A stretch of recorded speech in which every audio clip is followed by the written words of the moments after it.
Welcome back to yet another episode of our Drift Car Build-Off presented by Koyorad and Spec Clutch.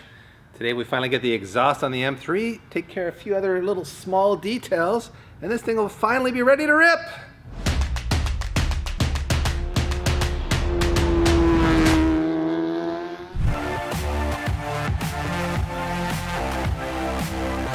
Before we get started on the exhaust system, I took the shield that was covering this whole center drive shaft area out because one of you posted in the comments that we didn't preload the carrier bearing, and I did a little bit of research, and indeed what you're supposed to do is loosen these bolts up and then move the carrier bearing about 5 mil forward and then tighten the whole thing down again, and that should preload the bearing properly so that it doesn't have any premature wear.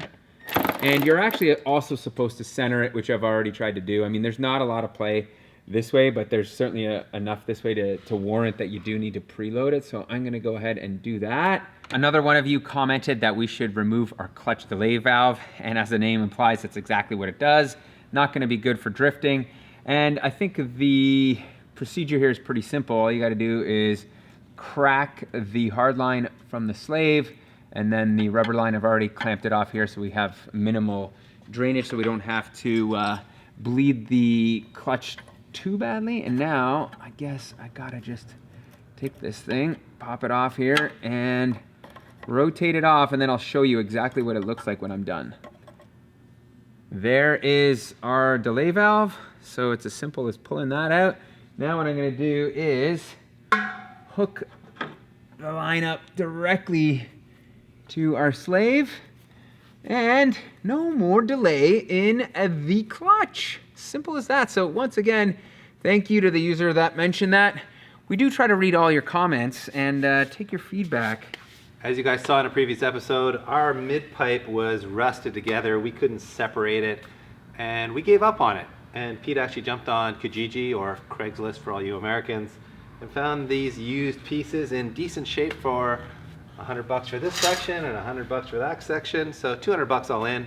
$200 Canadian, by the way, which is 150 American. No, it's like $1 American, bro. Yeah, it's about these days it's about $1 American. We call them dollarettes now. The dollar's so weak up here. So anyway, these are in decent shape. We had to cut a flange off here and clean that up, getting it ready to go on, but they're ready to go up there now. So let's install these, and then we'll show you the exhaust or the muffler section. It's time for the big axle back reveal. After much consideration, we went back and forth about straight pipes and fancy Euro mufflers and all kinds of different ideas, but we settled on the same system more or less that we ended up putting on the 350Z because we liked the way it sounded.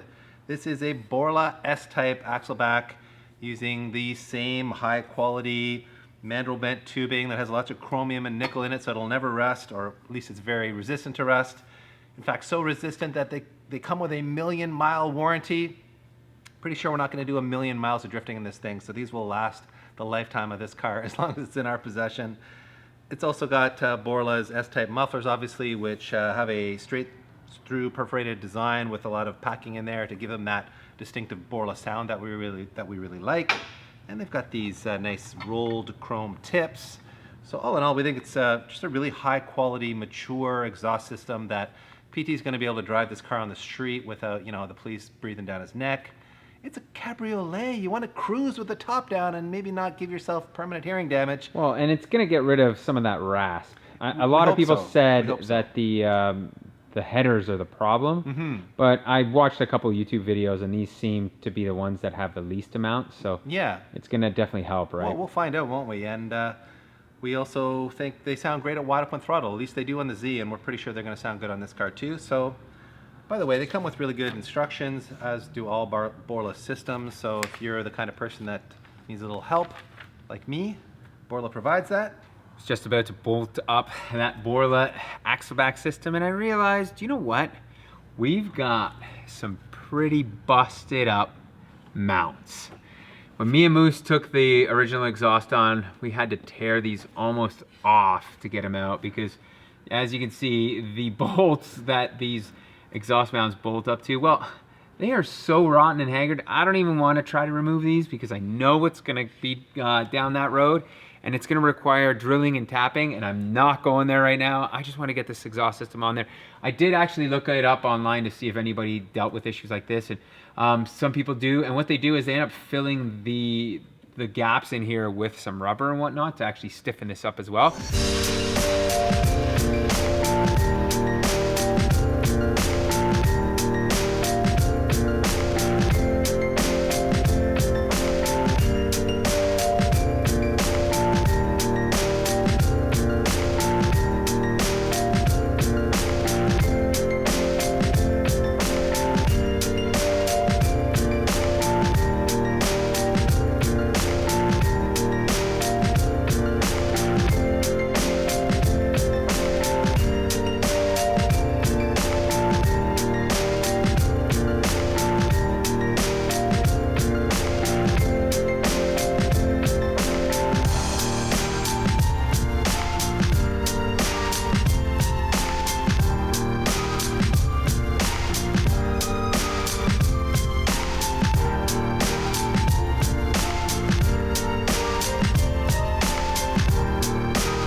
They look good, don't they? They do. I think they look really good. I really like the rolled tipped edges.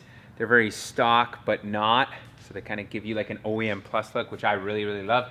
I've got to commend Borla on the fitment. We had a ton of issues with our hangers. We filled them with the rubber sealant. Unfortunately, I think it's gonna work, but it's still not good. And thankfully, with the amount of adjustment that the Borla system has, we were able to get it lined up looking good. So fantastic on that. And one other small little item to note, we did install this V-brace here. Ian from Bray Kraus and a couple of you commented that this brace needs to be in place. It's kind of critical for a lot of chassis flex from the subframe. So that is in place. I think it is time we start this thing up. This is, I think, what, start number 3 officially, DP? Yeah, I think so. Well, let's see what happens. Oh, man. That was like a new car. Listen to that exhaust system. Yeah. Let me pull it up here. Okay.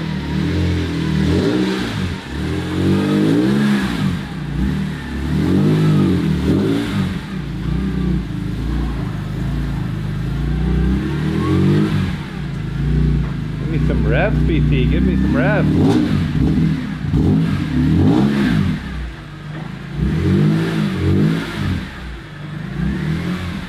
Well, Rev it up, buddy. I mean, we just cold started the thing, but Yeah, fair. Sounds good. it sounds real good. I like it.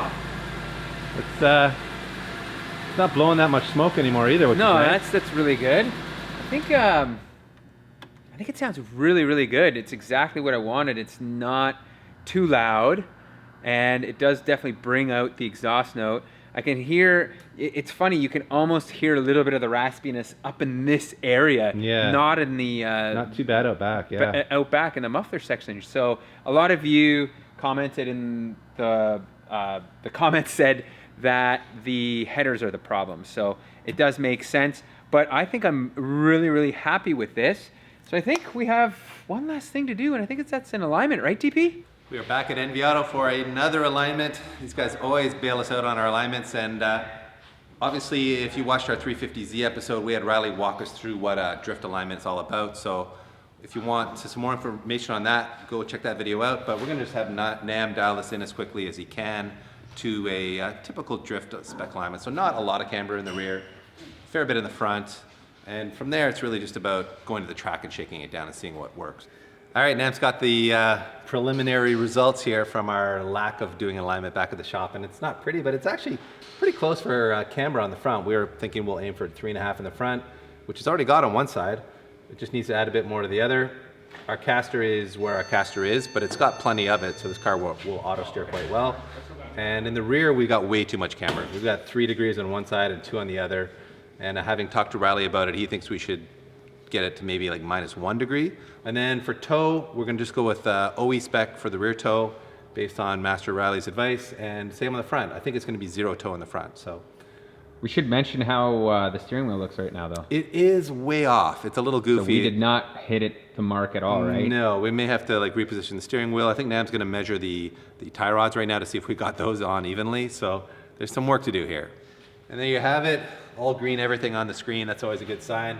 And as Riley here recommended to us, we took out some camber in the rear, and I assume the theory there is to just make it a little easier to break away, a little driftier. Yeah, so it gives the rear less bite, like side bite. Yeah. So when it breaks loose, it'll do so easier, and it'll have less tendency to kind of grip up and bite back. Right. Just with that extra negative camber, you'll get less grip in a straight line, but once it breaks away and kind of rolls onto the edge, it'll kind of bite and it can throw you back the other way. This just makes it a little more A gentle. little less snappy, maybe? Yeah, exactly. And we went with factory toe settings in the rear. That looks like that's just a bit of toe in. Yep. And that's just good for rear stability, I assume? Yeah, typical drift setup would be a little bit of rear toe, zero toe in the front, maybe negative toe if it's like a dedicated track-only car. But if you're going to street drive it, zero toe is good. Yeah. And yeah, the rear toe just to kind of helps drive it forwards and gives it a little more stability, especially with like a really neutral front setup.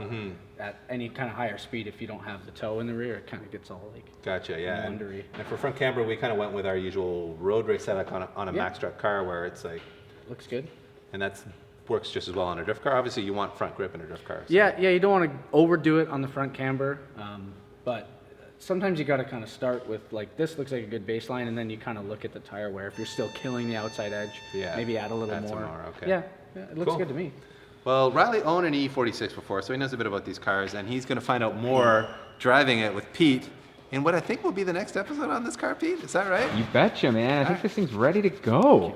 Well, DP, I think the alignment was a huge success. Our steering wheel is straight again. Thank you, Nam, once again, man. He always comes through. Yes, sir. We bring him our alignment problems, and he solves them. Ooh, how you like that stage 3 clutch, PT? I'm still getting used to it.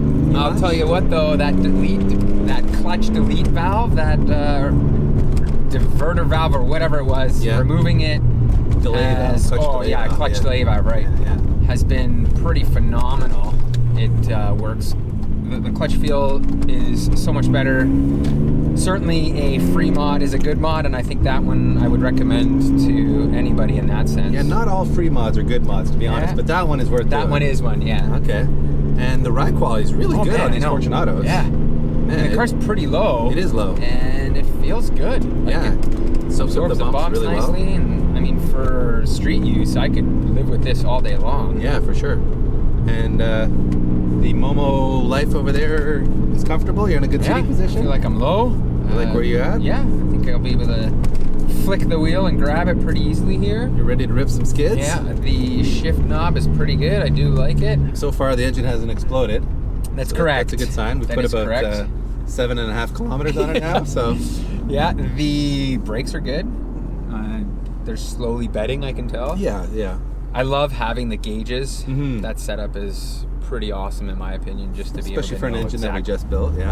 exactly where we're at. So See, we got nice 60 psi of oil pressure there. Water temps at 178. Yep. Oil temps at 156. I think she's ready to rip some skids. I think so. I'm gonna drive it on the street for the next couple of days, just kind of figure out if there's any small little things. I mean, you Yeah. have literally rebuilt this car. Yeah, it needs a shakedown So for sure. in order to do that, I want to just drive it around and see if everything's good, and then it is off to the racetrack. So I think that is the next episode. I think DP. so, man. There's nothing left to do but to give it a rip. Sweet. All right, well, now that we have a fully functioning M3 drift car, I think it's time to take it for a drift. In the meantime, we will say thank you very much for watching. We appreciate all the support. Be sure to hit that subscribe button and give us a thumbs up for more drift car action and lots of other cool projects we've got going. If you're a regular viewer, you'll see our SDI project is really starting to heat up now, so lots of good stuff coming at you.